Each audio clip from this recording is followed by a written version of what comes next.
With these geese honking and waddling about, you'd think this is a park, but it's not. It's a prison in southern Brazil. And these geese are not pets. They're called Geese Agents here, and their job is to patrol the prison perimeter and make sure nobody escapes.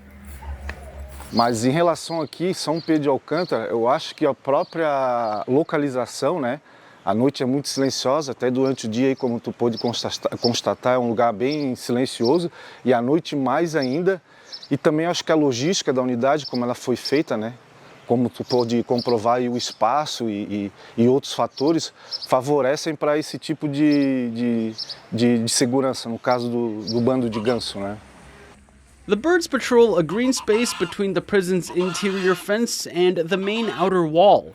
They're very sensitive to strange movements and honk loudly when disturbed. Officials here say they are not only more vigilant, but also cheaper than dogs. Então, por esses dois quesitos aí já dá para a gente ter em mente, ter ideia de que é muito mais rentável e muito mais viável a criação de ganso do que cachorro na questão da segurança na unidade, né? These feathered friends are tougher than they look, and prisoners do not want to mess with them. Lien, Sandy Chi, and Leslie Liao for TaiwanPlus.